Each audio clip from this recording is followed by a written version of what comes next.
Have you ever imagined becoming the kind of person who cannot be shaken? Someone who remains steady no matter who criticizes you, rejects you, leaves you, or betrays you? Have you ever longed for the moment when the quiet ache inside your chest finally disappears, when the tension you carry behind a calm face finally dissolves? Maybe you are exhausted from trying to satisfy everyone, from keeping up a facade of constant strength, when deep down all you want is a moment of relief from the pressure of pretending to be untouchable. But there is something you need to hear, something people rarely admit. The more you run from pain, the more control it keeps over your life. The more you numb yourself, hide, or protect yourself, the more you remain chained to every word that stings, every action that disappoints, every silence that cuts you on the inside. And none of this means you are weak. It only means you are human. The difference is simply that some people are better at pretending than others. Carl Jung, one of the central figures in depth psychology, once said that we are not defined by what happens to us, but by what we choose to become. That is where the real turning point lies. Strength is not about becoming cold or unreachable, nor is it about building emotional armor. It is about integration. It is about bringing into awareness everything that affects you in the shadows, because true resilience is not the absence of wounds, but the clarity of knowing who you are, even when you are hurting. If you are still listening, it is not an accident. This message is meant for you, the one who is tired of being emotionally pierced by every situation, the one who feels constantly disadvantaged as if others have some invisible power over you. I want to show you that things do not need to remain this way, but to change, you must confront truths that may be uncomfortable, and for the first time, that discomfort might actually set you free. So let's begin. You think the pain you feel comes from the outside, from what people did, what they said, what they failed to do, from the betrayals that blindsided you and the losses you never expected. But the harsh truth is this: none of these things can truly hurt you unless they touch a wound that already exists within you. What hurts is not the event itself, but what it awakens inside you. It is the story you attach to it, the unresolved hurt hidden beneath your strength, the emptiness you keep covered with pride, composure, and the appearance of being put together. Jung taught that the pain triggered by the outside world is only a mirror reflecting what remains unhealed inside. That is why two people can face the same challenge and respond so differently. One breaks, the other remains centered. It is never about the situation. It is about what it hits inside you. And here comes a truth no one likes to face. You continue to suffer deeply because somewhere inside, you still believe you can control how others treat you. You still try to be good enough, wise enough, patient enough, strong enough, understanding enough, as if perfect behavior could guarantee protection from harm. But control is an illusion. As long as you cling to it, you will live in constant tension, always predicting the unpredictable and guarding yourself against the inevitable. Do you want to suffer less? Then stop trying to avoid suffering. What you need is not more control, but more awareness. As long as you think people must change for you to stop hurting, you remain dependent on their behavior. Your liberation begins the moment you realize that nothing coming from the outside has power unless it resonates with something inside you. And here lies the real battlefield, the unconscious. What you refuse to see, understand, or confront ends up governing you. That is what we will explore next. Prepare to go deeper, because real transformation begins below the surface. If this message speaks to you, support the channel by subscribing. Thank you for being here. One of the greatest lies you have ever believed is the idea that you are in control of your life. You are not, at least not while you continue living on autopilot, reacting without knowing why, feeling without understanding the source, making decisions you later sabotage. Jung stated clearly, until you make the unconscious conscious, it will run your life, and you will call it destiny. And that is exactly what is happening to you now. The pain that overwhelms you, the anger that erupts without warning, the sadness that appears out of nowhere, none of these are random. They are signals from forgotten, ignored, repressed parts of yourself. Jung called this hidden realm the unconscious. It is not just a blur of forgotten memories, it is a living system, a network of fears, desires, wounds, and stories you have buried because you could not face them. Have you ever wondered why certain comments tear you apart while others shrug them off? It is because those words strike a nerve within you that is still raw. And if it is raw, it is because you never healed it. You only pushed it beneath the psychological carpet. But the more you hide your inner debris, the more you trip over it. Jung said we cannot change anything until we accept it. Condemnation does not heal, it suppresses. And what have you been doing? Criticizing yourself, silencing yourself, repressing yourself, hoping your inner world will magically fix itself. But the unconscious does not vanish just because you ignore it. It simply finds new, often destructive ways to emerge in repeated toxic relationships, in cycles of self-sabotage, in fear and anxiety that appear precisely when everything seems to be going well. This isn't fate. It is your unconscious pulling the alarm. If you want to become someone who cannot be easily wounded, you must stop running from what lives inside you. Because as long as you remain unaware of your inner world, you become controlled by your emotional reflexes. The more you try to shield yourself from external pain, the more exposed you remain to internal pain. But there is a way out, and it has nothing to do with building thicker walls. It is about integration. Becoming untouchable is not an act of resistance, but an act of self-discovery. So let's keep going. Most people think the only way to avoid being hurt is to close themselves off. They create emotional armor, pretend nothing affects them, speak with indifference, and act like they no longer care. But inside, they continue to bleed. They corrode silently because the real problem was never the act of feeling. It was the lack of understanding those feelings. This only happens to people who do not truly know themselves. Jung expressed it perfectly. You can master every theory and every technique, but when you are touching a human soul, you must be nothing more than another human soul. And the soul you refuse to acknowledge, the one hidden behind your tough exterior, is desperately asking to be seen.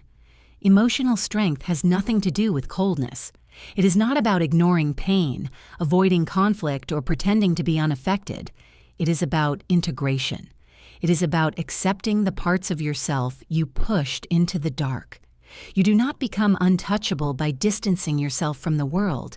You become untouchable when nothing inside you remains unacknowledged. When you make peace with your shadows, your fears, your insecurities, your weaknesses, you stop reacting impulsively. You observe. You choose. You stop being an emotional puppet. That is freedom. Jung called this individuation the process of becoming your authentic self, not the self shaped by others' expectations, not the persona you created to be accepted, but the self formed from the union of your conscious and unconscious worlds. Individuation is not about perfection, it is about wholeness. The more you run from pain, the weaker you become. The more you resist being affected, the more fragile you end up. But when you face your inner wounds, when you accept yourself fully, the beautiful and the ugly, the noble and the shameful nothing outside can break you. Yet this journey demands courage. Courage to look within. Courage to abandon your masks. Courage to feel. Because hidden within pain is the seed of your transformation. You were taught from childhood to reject pain. You learned that suffering means weakness, that tears are pointless, that being sensitive is dangerous. So you ran from discomfort, you numbed yourself, you hid. But the more you avoided your pain, the more it followed you. Worse, it changed shape. It became anxiety, anger, numbness, boredom, and impulses you don't understand. Ignored pain doesn't vanish. It tunnels deeper until one day everything collapses. Jung saw pain differently. He believed suffering is the soul's messenger. the language your true self uses to get your attention. He explained that depression is like a woman in black. If she arrives, don't reject her. Invite her in, offer her a seat, and listen to what she wants to tell you. But you don't listen. You distract yourself. You hide behind tasks, noise, or bravado. You do everything you can to avoid the very thing that matters, understanding what your pain is trying to reveal. Suffering wounds you so deeply only because you are still at war with yourself. One part of you wants to grow, while another part clings to the familiar. Something within you begs for transformation, but your ego, afraid of losing control, tries to suffocate that process. Pain arises from this inner conflict. Growth hurts. Letting go hurts. Breaking old patterns hurts. Releasing people who no longer align with you hurts. It is a mourning, a psychological death and rebirth.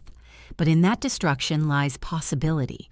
When everything collapses, when illusions dissolve, when pain strips away your defenses, you finally meet yourself.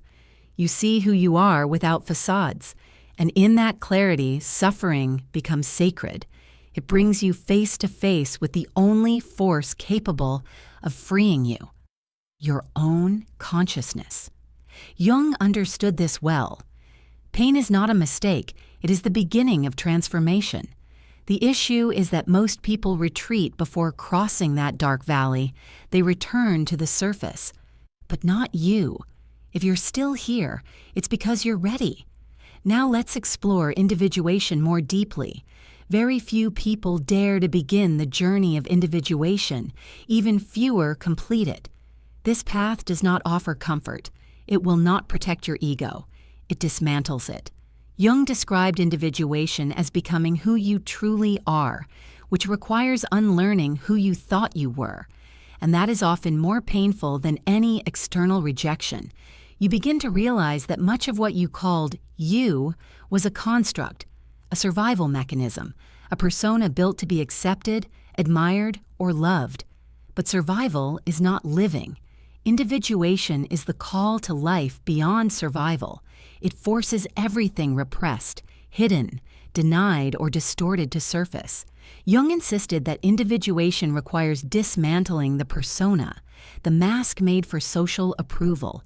You must peel off everything that is not truly yours. In this unraveling, you begin to become untouchable, not because you no longer feel pain, but because you have confronted it and integrated it. You have looked at your neediness, shame, anger, and fear and said, I see you, and you no longer control me. This inner honesty gives you a strength that does not depend on validation, admiration, or control. You no longer need universal approval. You no longer need to win arguments. You no longer need to perform strength. You know who you are, and that cannot be taken from you. Real emotional armor is not a shield around you. It is a center within you. It is the merging of all your parts into a grounded awareness that stays stable even in storms. You can still feel pain, but it does not shatter you. You may be hurt, but you remain yourself. However, this psychological depth comes with a cost: solitude. Not because you will be alone, but because few people can join you at this level. Most remain trapped in personas, afraid to feel. When you free yourself, you naturally drift away from what once trapped you. But this distance is not rejection, it is growth. You do not pull away out of pride, but because you can no longer shrink into the places you once hid. This leads us to the final revelation: consciousness as protection. It is not strength that shields you, it is awareness. Let's conclude this journey. Now that you've reached this point, something must be said clearly. Nothing in the external world will stop hurting you until you awaken to what happens inside you. Words will continue to sting. Rejection will continue to wound. Losses will keep crushing you until you choose to wake up. Awakening is not a sudden revelation. It is a daily decision. It is looking inward even when it hurts, taking responsibility for your emotions instead of blaming others, the past, or fate. Jung stated, What you resist persists. What you accept transforms.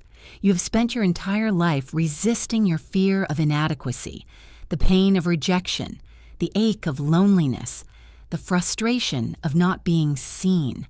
And what did you do with it? You hid. You tried to be perfect. You tried to stay strong.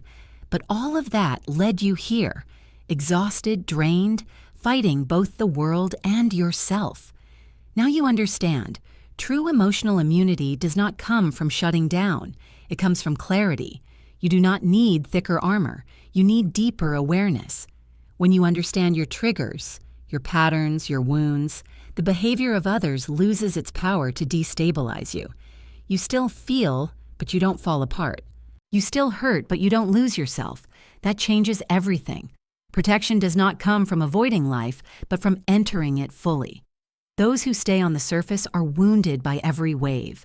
Those who dive deep discover calm, stability, and strength beneath the turbulence. And that is where you are heading. When you live from integration, presence, and acceptance, the world may still challenge you, but it cannot control you. And if this message touched something within you, write in the comments, "I choose awareness." Let's create a movement of people who no longer pretend to be strong, but choose to live truthfully. And don't forget, the next video is part of this journey. Real transformation begins only when you keep going. I'll see you there.